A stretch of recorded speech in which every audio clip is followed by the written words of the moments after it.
This is Vinay from Info Insta और आज हम बात करने वाले हैं फ्रेम स्लाइडर की और ब्रेक फ्लूइड की कैप की। तो सबसे पहले हम इसकी अनबॉक्सिंग कर लेते हैं। आप देख सकते हैं कि इसको खोलने पर हमें एक बॉक्स मिलता है जिस पर सैवेज की ब्रांडिंग की हुई है और हर तरफ सैवेज लिखा हुआ है। और आप देख सकते हैं कि काफ़ी अच्छे तरीके से बबल रैप डाला हुआ है। पैकेजिंग के लिए मैं इसे फुल स्टार देना चाहूँगा। आपने मेरी पिछली वीडियो में देखा होगा कि मैंने एलईडी इंडिकेटर इंस्टॉल किए थे। अगर आपने वो नहीं देखी है तो प्लीज़ वो जाकर देख लेना। तो इसके बाद आता है ब्रेक फ्लूइड की कैप, जो कि इस तरीके की पैकेजिंग में आता है।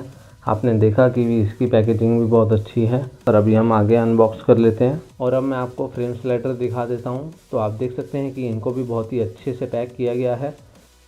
इन फ्रेम स्लाइडर की क्वालिटी काफ़ी अच्छी है। जो मैंने पहले फ्रेम स्लाइडर लगाए थे, अगर आपने वो नहीं देखे हैं तो उसका भी लिंक आई बटन और डिस्क्रिप्शन में मिल जाएगा, आप जाकर वो भी देख लीजिएगा। और ये उससे लंबे हैं और उससे ज़्यादा अच्छी क्वालिटी के हैं। तो अब मैं आपको इनके कुछ क्लोजअप शॉट्स दिखा देता हूँ।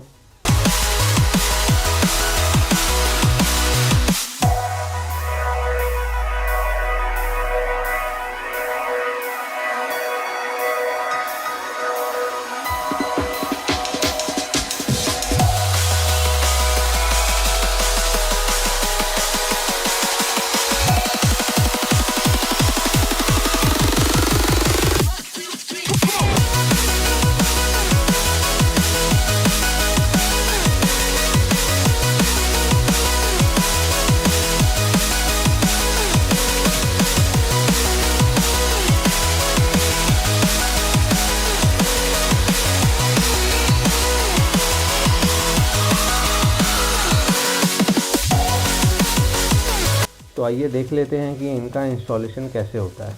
तो आप देख सकते हैं कि जो ब्रेक फ्लूइड की कैप है वो सिंपल प्लग एंड प्ले है। आपको सिंपली ओल्ड जो कैप है वो निकालनी है और ये लगा देनी है।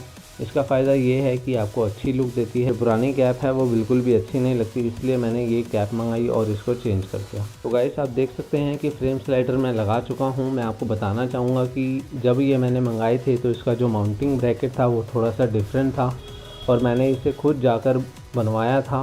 एंड बनवाने के बाद मैंने इसे इंस्टॉल किया था और इसका मेज़रमेंट सैवेज को दिया था ताकि वो R15V3 के लिए फ्रेम स्लाइडर डेवलप कर सके। तो अब जो आपको प्रोडक्ट मिलेगा उसमें आपको सही डायमेंशन के ब्रैकेट्स और माउंट्स मिल जाएंगे और वो डायरेक्ट फिट हो जाएगा। आपको कुछ भी कराने की ज़रूरत नहीं पड़ेगी। मैं आपको दिखा देता हूँ कि ये कहाँ पर फिट होते हैं। तो आप देख सकते हैं कि ये फ्रेम पर फिट हैं जहाँ पर इंजन फिट होता है और ये काफ़ी अच्छी क्वालिटी के हैं। अगर आपकी बाइक गिरती है तो कोई भी नुकसान नहीं होगा। और जो यामा से फ्रेम स्लाइडर आते हैं वो बिल्कुल भी रिलायबल नहीं होते, क्योंकि वो एक पतली सी पत्ती पर फिट होते हैं और वो बाइक के वेट को नहीं संभाल सकते। तो इसके ऊपर फ्रेम स्लाइडर का एक पूरा टेस्ट आएगा जिसकी वीडियो आपको बहुत जल्दी देखने को मिल जाएगी। तो मैं आपको दूसरी तरफ से भी दिखा देता हूँ कि ये फ्रेम स्लाइडर कहाँ पर लगता है। आपने देखा कि ये जो फ्रेम स्लाइडर है काफ़ी अच्छी तरीके से माउंट हो रखे हैं और ये बाइक के वेट को पूरी तरीके से झेल लेंगे। ये इतने अच्छी तरीके से फिट हुए पड़े हैं कि इनके ऊपर आप इवन खड़े भी हो सकते हैं।